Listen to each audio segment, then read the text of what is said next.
what's really important about being a CIO and facing into the board is it's not a purely technical conversation. In fact, it's never really a purely technical conversation, because a lot of the time you're the most technical person like at that table, right? I was actually blessed with a cyber attack on my first day.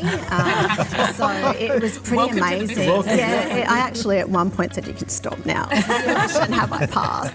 Educate your workforce. And if that is that you're playing simulations like who got done for the fishing, who fell into they answered. So there's a couple of good games going on, and are you on the list that you went 5 more steps more than you should? Yes. A lot of the times they don't really care about the tech, right?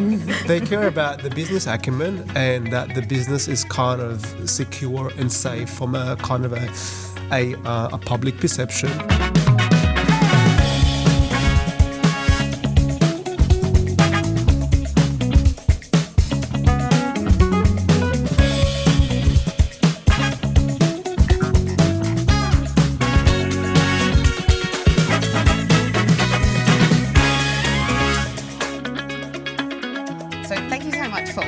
Today for our CIO studios. I want to throw to Brett first, actually, and just talk about your role and how you found yourself in a key change maker role. Talk us through that journey. I guess look at my inspiration around how do you become a key change maker, especially for a not-for-profit organisation. So we don't produce something obviously that from an organisational perspective, but we produce impact. And how do you become an organisational change maker through an organisation like that? And my inspiration really around that was making sure that we provided the most amount of impact on the ground. So that means transformational journey as well, but not just technology. I think the key thing is around how do you make sure that the technology is successful as well once you deliver it. And one other key component is the change piece around that of adoption. We all forget that relatively easily. We deploy these great technology products. And so the change management around adoption is such a big piece as well. Huge. And Daniel, we've actually met before at a previous event and we kind of spoke about your role as well. But how did you find yourself in the IT industry?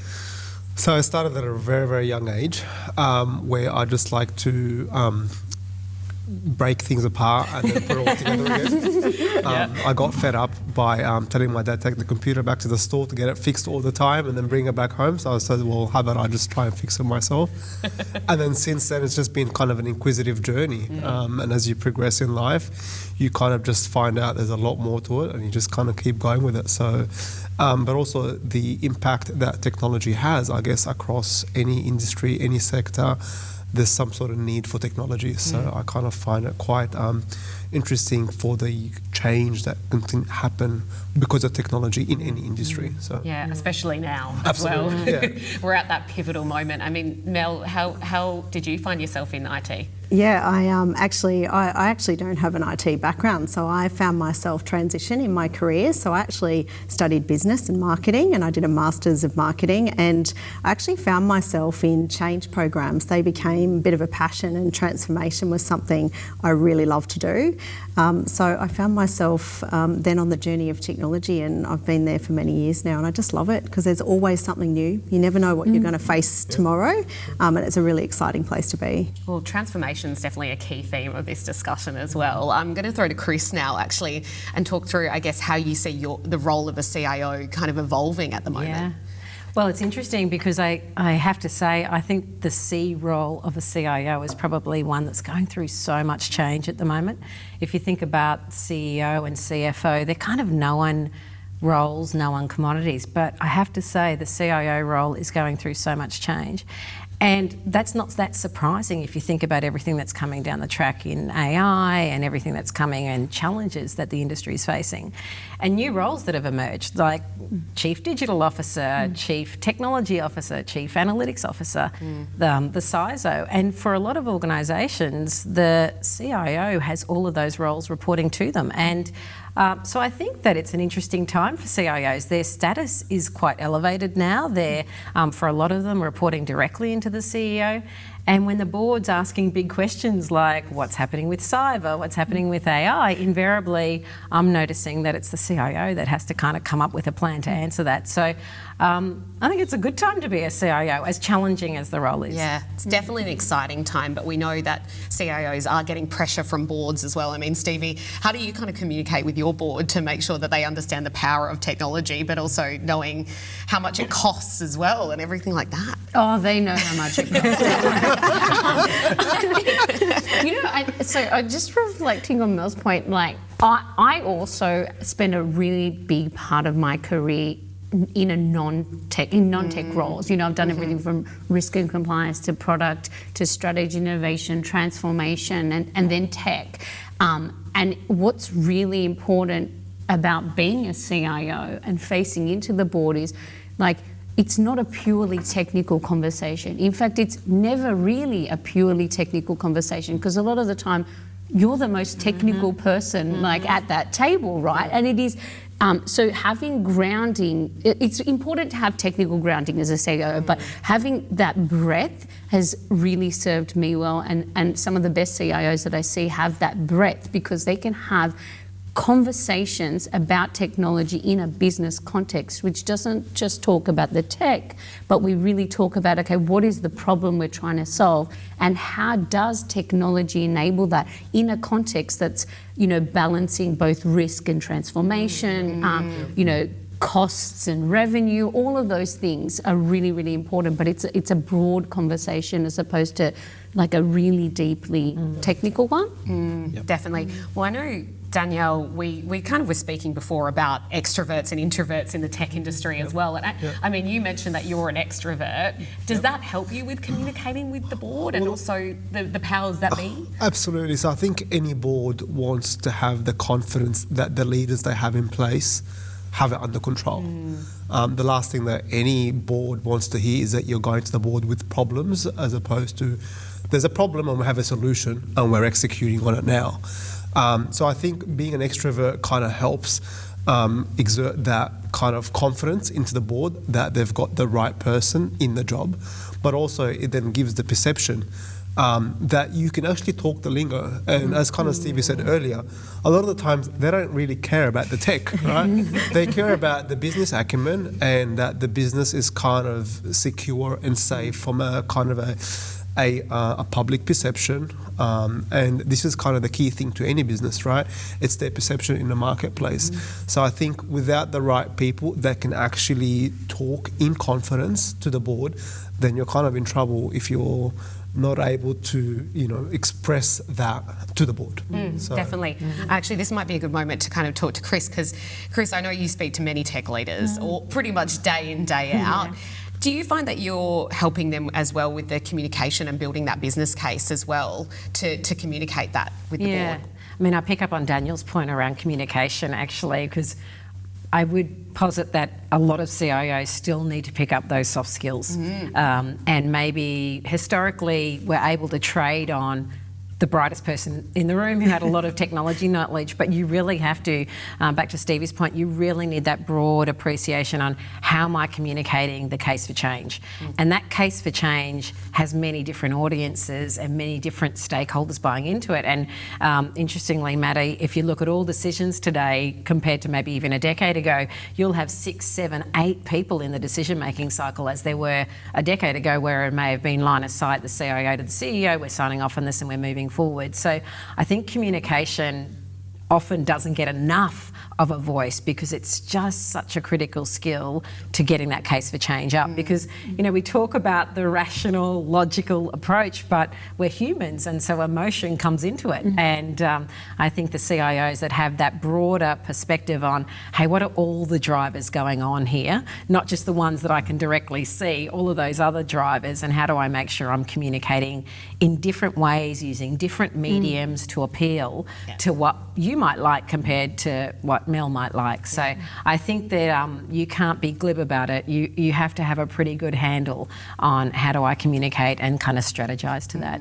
Yeah. Maddie, I was going to say, just to add to Chris's point, I think the relationship side is really, really important, and building that trust, and very much having your technology strategy should be, very ingrained and really part of your business strategy. And I think building that trust and capability, and also there's lots of knowledge, let's face it, like technology now these days, people are tinkering, they're really interested, and so a way that I found in terms of communication and building that trust is working with those stakeholders and customers and partners quite intimately, because that way you get a better outcome. Yeah, sure. Yeah, definitely. I can see Brett nodding in the side of my eye. And what's it like in the non-for-profit sector? Is it a similar sentiment as well? I think it definitely is, and more so as well, is we have a limited amount of funding. So I think rather than obviously your corporate organisations who can keep throwing money at things when they aren't going right, it's the ability to shuffle from having a conversation with your team around a technical outcome to a business outcome, which is then with the board, and then somewhere in between for the rest of the business as well. But I think to the point that was taken here around, you've got to spend time out in the business, one, to really understand, but they need to understand and be confident that you are actually going to deliver what you've said you're going to deliver as well. So I think there's a level of trust in there that's got to be won as well, rather than just saying, I know what I'm talking about and this is what's going to happen. And I think that's probably the key thing, especially from a not-for-profit, because you haven't got a board. We've got a big board and varying degrees of sort of skills and within the board. But I think what we're trying to do is accommodate someone who is more from the humanitarian side rather than the commercial side, whereas most boards would have a commercial aspect as well. So it's about making sure that you understand, okay, well, this is what we're going to do from the humanitarian side. We're going to deliver this and here is the outcome. But from a commercial side, okay, we are going to give you this return and benefit on this investment as well. And it's not just a monetary thing either. It's what is the impact that we're going to provide out in the community. Yeah, definitely. And even from a banking perspective, I'm sure the sentiment would be very similar as well, Stevie. And I mean, what sort of pressure are you kind of feeling from the board at the moment? Is there any sort of pressure to adopt new technologies? Is it like, adopt AI right now, we need some AI in the systems, figure it out, here's some money? Here's some money would be nice. We're quite similar, like as a mutual bank. So is it like, I've spent my whole career in big banks and like fairly recently moved to the mutual sector, and it is quite similar in the fact that you don't have huge budgets, and this money is customer money because all the money that we make goes back into the business to continue to deliver value. So you where you do want to make really interesting investments, and you've got to balance that trade-off between compliance and innovation, and you want to keep moving the business forward. You really do have to look at every dollar.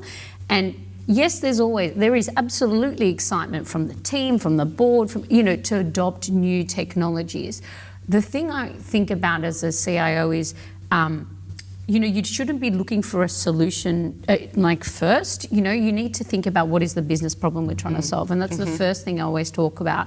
And then it's really important to say to yourself, well, does this problem need nascent or proven technology? You don't always have to go to let's get the newest, the shiny new toy. What is the best way to solve this problem? And a lot of the time, and how do we measure that? Because with new technology, it's very easy to get carried away with, I want to adopt this and that and whatever. But how do you know it's successful? And again, these just come back to really basic business measures, right? How is it going to reduce cost? Is it going to make us money? Is it going to increase customer satisfaction?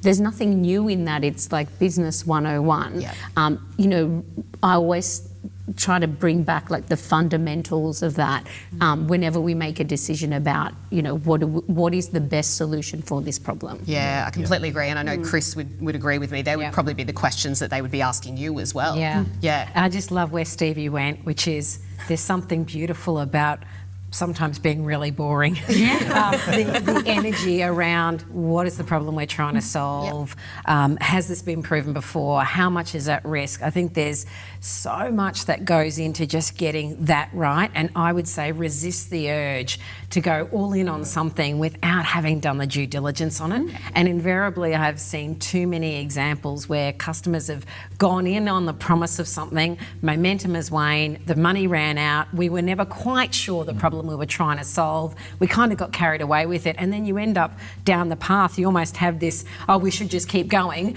and you end up throwing money hand over fist because you're so far in now. Your ability to come back feels like, would I just sink the costs that I've made there? So I think there's something so powerful about, you know, bringing the energy back to the due diligence that is required, and resisting the urge sometimes for the shiny and new, and to sit in the space of, let's work to the integrity of who we are as a company and what's right for us. So I completely agree with Stevie's point. I think as well, we've had a lot of roundtable events where the sentiment has been, let's answer the question, why? Why are we doing this? What is the why?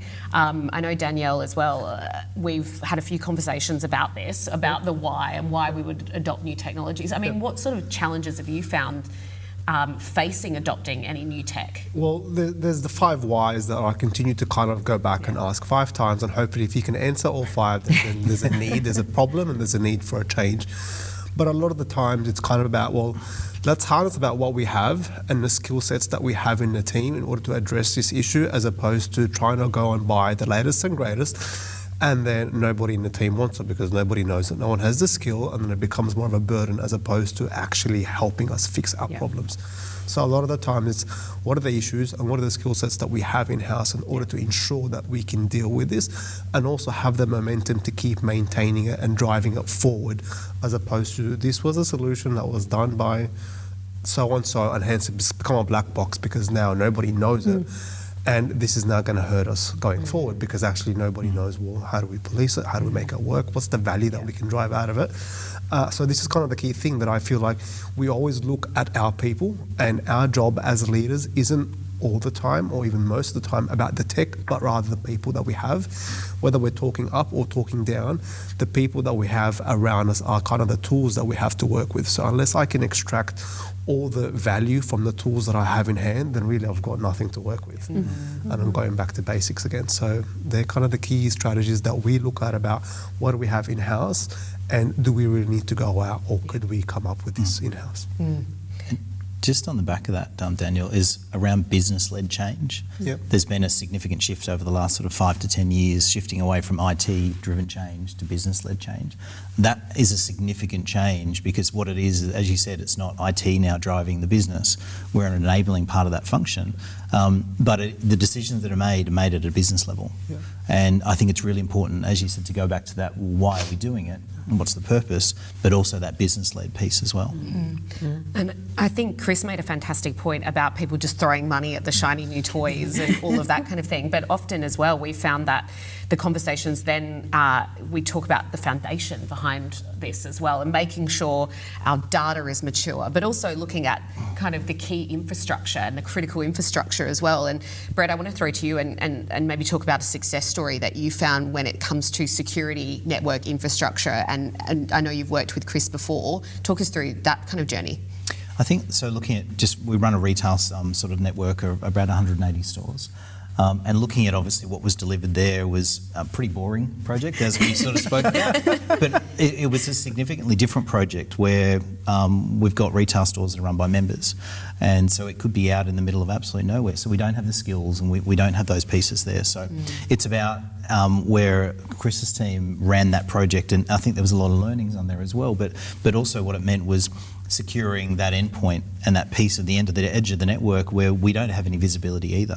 And it is such an important piece, and that was where TPG sort of jumped in and took over that change agent role and made sure that we actually had the processes in place and these other components before we pressed the button. So really great success story, and really important for us because that is right at the edge of our network, and so there's a possibility of someone coming in and actually potentially compromising that, and then they come back into the network that way. So I think that was probably one of the success stories as well. Yeah, definitely. I mean, Chris, talk us through what it was like working with Red Cross. I mean, Australian Red Cross is just a fabulous organisation to be part of, and to the humanitarian point, I think it's felt across all of the employees that work in that. So it taught us a lot around empathy and engagement. But the point Brett makes around, 180 stores, and you can, clothing donation centres, and in your local suburb you'll have an Australian Red Cross, and they do such such great work, but I think we probably had to upgrade our file a little bit. You know, we'll work with teams in fin services sector and construction sector. They have IT teams and they know where the comms room is, or they know where the comms rack is, or they know these things. And so it was a wonderful learning exercise for us to say we're walking into a site with a volunteer who's working part-time, whose job in life is to help people in their 6-hour shift or 8-hour shift. Our job now is to help them. And so we did some great work around learning guides and how-to guides, and we're turning up on this day, and just had that human-to-human interaction, and we got the tech out of the way and really modernised the connectivity, of course, modernised the Wi-Fi network, all of those great things. But it's one of those relationships we actually probably learnt we got more from it by delivering to Red Cross, and I think it was a lovely humanitarian story in the sense that our field services team loved visiting those sites, and we told stories about, you know, who we met at the site, what we needed to do, and so, you know, I just think more of that in business is so important, and to get out of that transactional interaction. And to Brett's point, it was a pretty basic modernisation program. We were upgrading the data network and the voice network, so it wasn't as if we were landing people on the moon, but we took away from it just such great experiences about people working with people, as I've always said, and hopefully long may it last. There's still a lot of that into the future. Definitely. I can hear Danielle thinking away. Yeah, I just come back and I say this day and age, and especially coming the back of COVID, where we've all kind of got used to working remotely and, you know, kind of working online a lot more than, you know, interacting with people at a kind of a human-to-human, you know, physical presence. We kind of lost a little bit of that culture that we generally had. And, you know, we used to turn things around a lot quicker in a business when we had that human-to-human interaction, where I kind of say, well, people were working a lot longer during COVID, I get that, and people were probably, you know, because they had to schedule meetings to catch up with somebody and so forth, as opposed to being able to just walk down for a coffee or walk down over to somebody and say, hey, can we do this, blah, blah, blah, and even just brainstorm. Because then while the idea is hot, you can kind of talk about it and kind of try and map it out, if you like, as opposed to, okay, I've got to see Stevie, let me just check her calendar, is she available? Oh, well, I've now lost interest anyway, right? Next week, maybe when I see her. So I think, you know, we've lost a bit of that human-to-human interaction. So it's not just about external vendors or customers, but also internal as well, and just bringing that culture back into the office or into the workplace that I feel that has a lot more value. And we're starting to look at that now. So we used to be able to turn these things around a lot quicker than now, and maybe we should start bringing people back in and actually interacting a lot more with people. I think you're definitely right when saying that COVID changed a lot, that's for sure. I think it changed the structure of every business in some way, shape or form. I mean, how much did it affect you guys, Mel?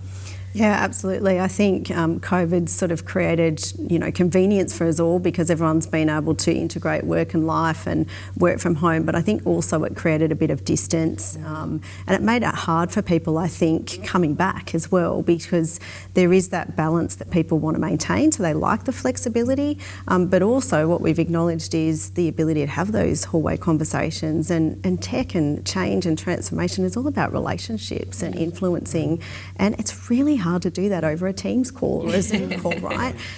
You can do the transactional stuff, but the relationships are human, and you need them. It needs to be a combination. So. Well, there's no doubt in saying that we all had a meeting over Teams to prepare for this chat, but I think we had more meaningful conversations just in the room next door. So it does tell us a lot when we have those conversations and all of that, and instead of sending each other emails and things. But I know we need to get as I said, the foundations right, but also get the network security and connectivity right to be able to connect as well and to be able to do our remote work and everything like that. I wanted to talk to Stevie actually around have you faced any challenges around network security or connectivity, or where you see Beyond Bank going in that direction? Yeah, I think so. I'll pick up on the point about like culture and building culture in person. Like, I'm a very big fan of the anchor day.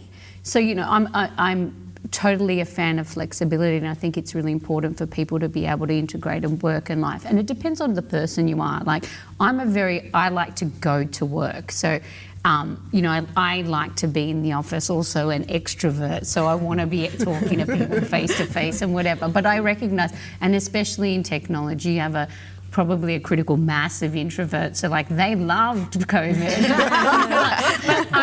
but you see the difference. It's beautiful when you have like that time where you have your team all in place. And in many organisations, what we've done is said not just put like tech in on Mondays or whatever, is that actually like cross-functional teams in on the same day that are all solving the same business problem, because it's really important to be able to have like the engineer can't like code without understanding like what is the outcome that they're trying to achieve. So you need to have that cross-functional mix, and having those anchor days where teams are all together are really great.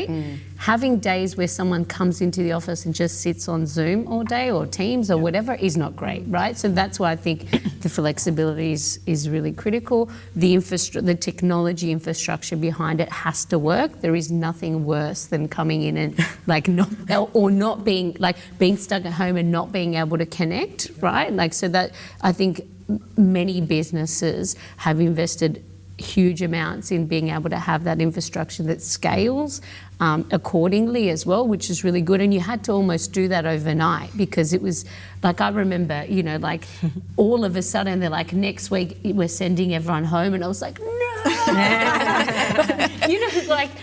And then you go, I've actually got to be able to enable my team to be able to work. And particularly for call centres, like because it was such high volume and specific technical needs, and being able to take calls and not disrupt the customer service, like a lot of different things to think about. And then yes, like security, the environment has become increasingly more turbulent in these days. Like there are the organisations that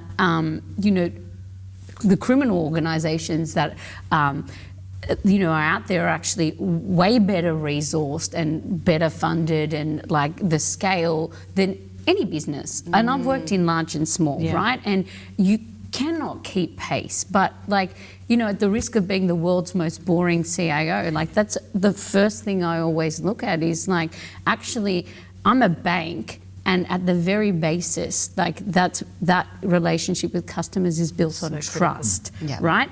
And what they do is they say, here's my money. I trust you to do two things. Keep it secure and give it to me when I want. And those two things, like if you translate into technical speak, is just security and availability. Boring. Below the glass, like not the sexy UI stuff you want to be doing as a CIO, but it needs to be done. So critical. And so like I've always had such a strong focus on like how do we ensure resiliency, currency, like in banking there's a lot of legacy tech, modernization, platform-based architecture, things that like help you do your job well. And security, like really, you won't keep pace. So the importance is you've got to, like any trading, you've got to practice, like game days, red teaming exercises, spend the money to get the right people, get your playbooks in place, like all of those things, because it's not if, it's when. And a big part of what will make you like successful or like help you as an organisation is your ability to gracefully recover. Definitely. And Brett. I think there's so much the similarities between our two organisations, because where people give us money to go and actually do something as well. And so it's really important that one, we keep that money safe, but then we actually go and do something effective as well. And the security component around, we capture a large amount of really vulnerable people's information as well. So that security piece, and we went through a significant transformation over the last 18 months. And it wasn't a question that I'd said to the board as we will get breached at some stage. And I said, we just need to make sure we are ready, and we've had those simulations, and we really can respond to those in a short amount of time, determine have we had a data breach, or is it just a privacy breach, or is it just a tech piece? And being a humanitarian organisation, we're not going to pay a ransom.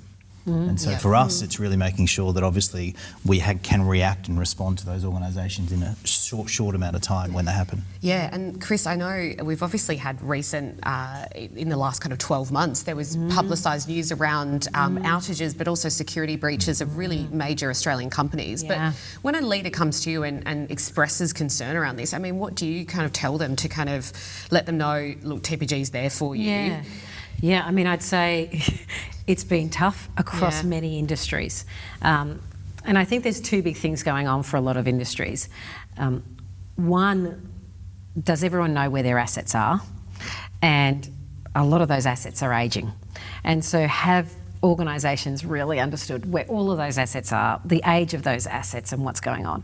And then two, back to something Daniel said earlier, people and skills. And lots of organisations undergoing change lose a lot of their domain knowledge when they lose talent and lose resource. And so I think there's a bit of a perfect storm where you've got the surface area of everyone's world expanding. You've got people at home, apps in the cloud, apps on-prem, whole heaps of different third-party actors coming in and out of your ecosystem. So the surface area has increased so much.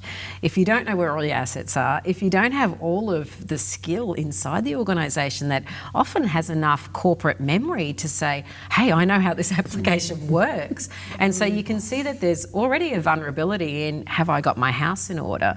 And then to Stevie's point, there's some bad actors out there who are getting more and more and more sophisticated. And so the landscape for, thankfully, not just the CISO, thankfully I have observed this last period, it is becoming a board issue. It is the conversation that every CEO needs to know, where am I at on my risk? Where am I at on my governance? Where am I at on my education? And we've been spending a lot of time at TPG, not only, I mean, we're in the business of having very resilient and very redundant networks. Every telco the world over has to know that they are building for resiliency at the core. And that may be around how we physically and logically separate the networks so that when we do have a risk, we can lock it down and sort of quarantine it. But I think it also has a lot to do with education, and Stevie touched on it about, are you doing the simulations? Are you doing the exercises? For me, I would say we've got to make it a continuous thing. This is not solved for, it's only going to evolve and evolve. So I think educate your workforce, have them really understand what's going on. And if that is that you're playing simulations like who got done for the fishing, you know, who fell into the, they answered. So there's a couple of good games going on, and are you on the list that you went 5 more steps more than you should? So you can bring it to life and kind of have a bit of fun with it, because I think this is now a table stakes issue. It is not acceptable any longer for organisations to sort of have their head in the sand on it. They've got to get themselves ready, they've got to get themselves organised. And then I think there's a piece around transparency. They need to be able to say, hey, we got it wrong and here's how we're getting it right, and having that transparency of communications. And back to where we started today, communication. And regrettably, we probably saw a couple of examples where the communication out the back end of it wasn't great. And which is why it's just, you know, you've got to be very, very good at your transparency and your communication. So I want to hone into something you said as well. You mentioned resilience too, and I might throw to Mel here as well. I know you've also worked with Chris. Yes. Talk us through, I guess, how that project helped with resilience as well, within, especially with operational technology as well. And talk us through that. Totally. I would say, I think I've told you the story, Chris, and I was actually blessed with a cyber attack on my first day.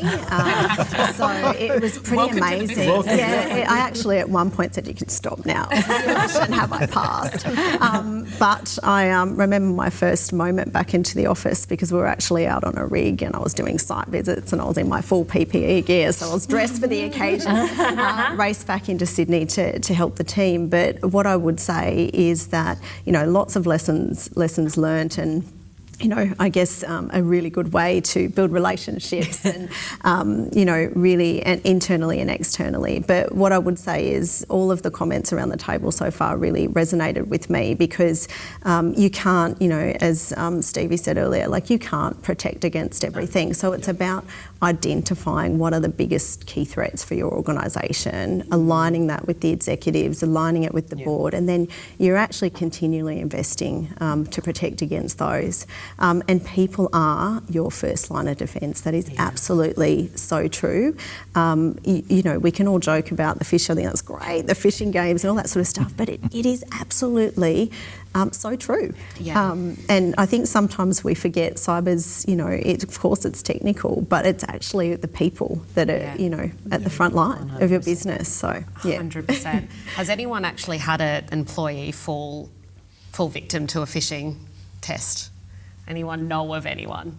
Yeah, I think it's quite common. I think you can't, for me, you've also got to instill the safety mechanism of being able to make a mistake and fall into a trap, and then how do I get out of that? How do I recover and own up to it, as opposed to try and hide it or mask it? It makes the job so much more difficult. So I think, again, back to the points that Mel, Chris have raised, education, communication, and building that safety environment where we're humans. We are going to make a mistake, but then how are we able to recover from that, or be able to react, raise it, and then being able to kind of come to a solution quickly, whether you're going to isolate or, you know, or kind of close the open door that was kind of, that has been, you know, inadvertently opened. People need to be able to speak up, and you've got to instill a culture of comfort and confidence that people are going to make a mistake, how we're going to react to it, as opposed to, well, we've clicked on it, but no one's going to know for now. It's not going to tell anyone. A couple of days later, and things start to go funny, and it's like, oh, well, this has been happening for the past 48 hours, but no one's realised it. No one's mentioned anything. So. I think it's a good point around disaster recovery as well, and our plan for that, because as Stevie said, it's not a matter of if, it's a matter of when. So what's our disaster recovery plan afterwards as well? I mean, how did TPG kind of help you with that side of things as well? So we had no resilience at all before TPG came in for our retail stores. So there was a mixture of probably 10 years of legacy. Someone needed a connection and someone would go and get it, and then someone else would buy it, member would go and buy it. So there was no real resilience built into any of that network. So we run, obviously from a compliance perspective, we run members and volunteers doing compliance out there, so quite important. But also we run all our POS networks as well. And so we couldn't then take sales if obviously that network was down. So the component obviously we looked at TPG was we had a main sort of service that would run in, but then we had a 4G backup. And but I don't think we've actually managed to cut across to any of those 4G backups over the period of time that we've had the service in. And so I think from a resilience perspective, the network that TPG have put in has been great, but we've got that backup there if we ever needed it. And we're talking about some really remote sites as well, so it's not within the metropolitan area. Well, I know Mel's probably in a similar position where you've probably got sites that are quite remote as well. I mean, what it's kind of your plan when it comes to disaster resilience and recovery as well? I think it's about, and I think Chris said it before, it's about knowing where your assets are, being very deliberate around your strategies to protect, get them back up. But I mean, you'd be surprised, you know, businesses, they don't have a good handle on where all their assets are, and it is ageing technology, ageing infrastructure that really impacts the vulnerabilities that occur, because it's those things that get left out there in a technology project that may not get finished, or that archiving that someone wants something and you turn it back on but it hasn't been, you know, patched the right way or managed the right way, and they're the key things that you kind of think about, not that big a deal, need the information, but actually they're critical because they are the things that can make the biggest difference.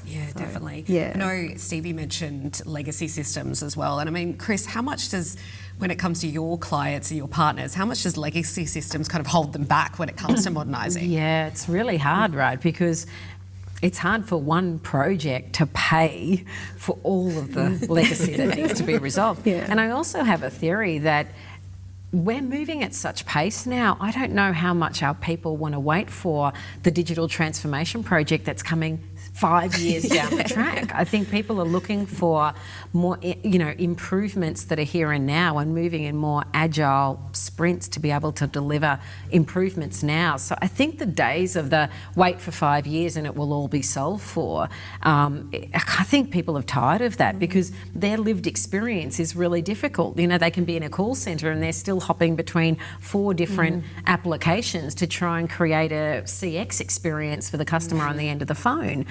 Or they're trying to be in the field trying to get, comms to work, and they've got different tablets or pieces of paper still. So I think that CIOs all have to work really hard to say, how can I drive incremental change and improve the lived experience for our people on the path to those digital transformation programs. And to your point, the younger organisations, I think, have a bit of a trick because they don't have all that tech debt. So I am watching younger organisations sort of have leaner models. They can kind of move a little bit quicker. So, for the larger organisations, I know there's a lot of programs underway on we have to bite it off one chunk at a time. And I kind of think the days of the 10-year, billion-dollar projects, I remember working for a CFO who used to say, halve the benefit and double the cost. That's about where you'll get to on those projects, and I think that might be the case. We're hearing, obviously, instances of rising tech debt as well, because we want to get the most out of these projects that we spend our money on. So, I mean, Stevie, how do you balance operational efficiency, but also with having some sense of innovation as well in these digital projects? How do you kind of strike that balance? It is really tricky. I mean, it's probably top of mind of every CIO is like wanting to go fast, but like I'm almost certain everyone's got legacy, and I mean, definitely in the banking industry we do. But it's a bit to your point about like painting the vision of like a target state, and I'm not a fan of saying a target state is fixed in this like day and age. It's a floating target state, but experiment, because that's really important. It reduces the risk that you've got against something, like especially if it's an uncertain outcome. And then, look at where you are today, really understand what are the problems we're trying to solve, what are the challenges of the current state, where do we want to get to in a shorter interval of time, but then what are the migration states or what are the transition states between, and have people work to those next intervals, because you don't, with legacy technology, you don't bite it off in one chunk. It's like a series of small chunks. And some good examples of like businesses I've seen where they, take a part of their business and they build it on a modern stack, and then they try that out, and we prove the solution in this smaller part of the business that's lower risk, and then if that's successful, you work on how would you migrate to the modern stack. So that's another way. Definitely. And I know, Daniel, our conversation when we were at that event, that fireside chat, was definitely around this balance between between having that agility and focusing on innovation, but then also providing some stability as well. You want to get value, obviously, of any solution that you're going to. And I think just back on that point, when you're building new solutions and so forth, and I think lots of things come into mind. I think, historically, we've built solutions like, okay, is there a primary, is there a master, and that's kind of your redundancy and so forth. And I'm like, well, these days are kind of gone. It's no longer about having 2 of everything so that, if one fails, the other one can kick in, but more about diversification, resilience, and business continuity. So I kind of forget about what is disaster recovery opposed to resilience and having the diversification across all of your stack, and then is it business continuity? The business needs to run. Nobody needs to know that we failed and we moved to a backup. If I'm talking about the telco side, we've got, these WAN links and we've now failed to our backups, 4G, whatever. The links have gone down because the size of the links are actually much smaller because we're on a backup.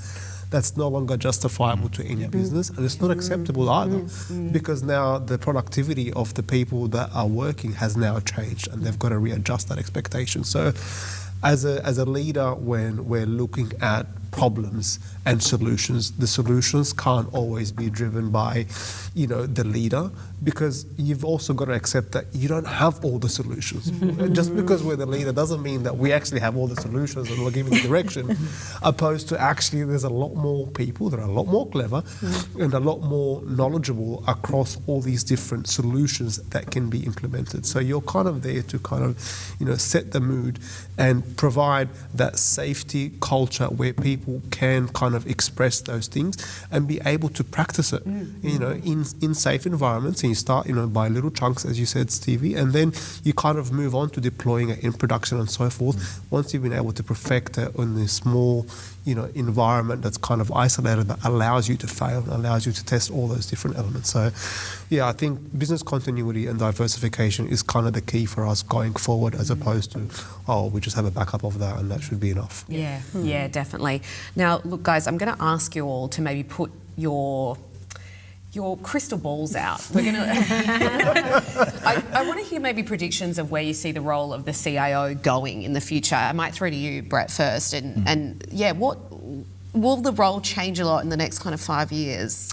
I think we've seen a significant change in the last 5 years already. So it's less of hiding back in the back room and being asked to do something, to more you're front of mind, you're driving, and you're actually pushing and reporting to the board as well. Whereas that probably wouldn't have happened 5 to 10 years ago. So I think the change in the role is really going to be someone who actually has a seat at the table. But it's beyond that. It's not a finance role where you're just obviously managing finance. You are effectively driving the rest of the organisation. So, and back to Danielle's point around making a safe space where you can enable to fail as well. But looking forward around what are the technologies potentially we're going to adopt, and we've spoken about AI a little bit as well. And all of the platforms that we've rolled out in the last 12 months all have the ability to do it. But how do you make sure that you're actually solving the right problems, rather than putting the solutions before the problems, which is generally what we do as well. So I think it's a shifting state where that CIO needs to adapt, and we've spoken about CDOs and sort of other types of roles like chief of AI as well. Those roles will start to evolve. So I think the CIO needs to be really putting their thinking cap on to determine how do we actually feed those roles into the CIO role, rather than having them as a separate outside. Agreed. I heard a stat the other day and it spooked me, but I'm ever the optimist that I think I heard by 2050, 400 to 600 million jobs globally will be displaced. My optimism is, and hopefully AI will find more roles than it actually displaces, and that's an excitement I have around the future of robotics, the future of biotech, the future of health services. There are jobs out there we don't even yet quite know about, which is exciting. But I'm going to go right back to the beginning, which is I think communication skills and problem solving skills and critical thinking skills will be even more important into the future as we watch kind of some of those dangerous jobs or mundane jobs no longer are needed, which will be great. They can kind of lose those to AI, but then to think about the new roles that will come from that. And then what will a CIO need? Stevie said it before, wide skills around problem solving, critical thinking, communication. I think the more we get that out and get that topical and being talked about, the more we'll see CIOs, stepping into those roles and really saying, hey, these are core, the soft skills are really core to my role. So important. I would love to see more of that. So I want to just mention, guys, I noticed that the female representation at this table is fantastic as well. I just want to make that point. But Stevie, when it comes to women in tech, where have you seen us come leaps and bounds? I feel like we've come leaps and bounds in female representation, but we've still got a fair way to go, don't we? Yeah, I was going to say, we still have a fair way to go. I think there's many a time where I'm the only female in the room, or like a few, especially when it comes to like tech specific meetings or conferences or whatever. But we have to come a long way. I think the thing is, a lot of the programs that are aimed university type students, and I just think that's too late. I'm a really big fan of getting kids interested, primary school kids interested in technology, because they are then more likely to choose the subjects.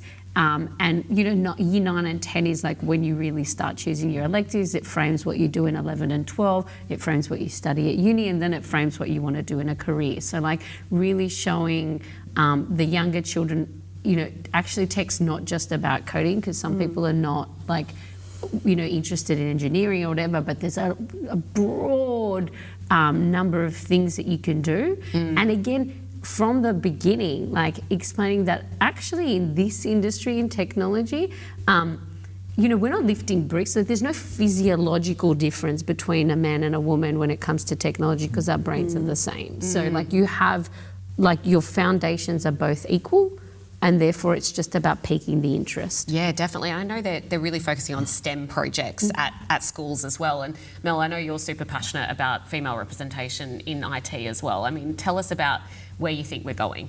Yeah, I think it's a bit of both. I think absolutely they're focused on young, but I would say even focusing on my background. I mean, I didn't come up learning technology, and I went through my career and then discovered that I really like change. And so I think it is about thinking about it differently, and then how we mentor, support, coach and help others make the transition into technology, but then also making sure we've got people. It's not just at one particular level, but we've got people ready, and we're coaching and helping people come up as well. So a big focus for me is getting leaders into the business in technology, and I think it changes the conversation. So I think there's much more diverse thought. I think there's innovation, there's partnering. I think it's great when you've got the right mix around the table, and often it can be confronting. So I think if you've got the right support around you, I think we can really create a great opportunity to females to come into technology at all levels. So, well, I want to say a big thank you to all of you for being here today. It's been a fantastic discussion, and I look forward to seeing you at our next one. Thank you.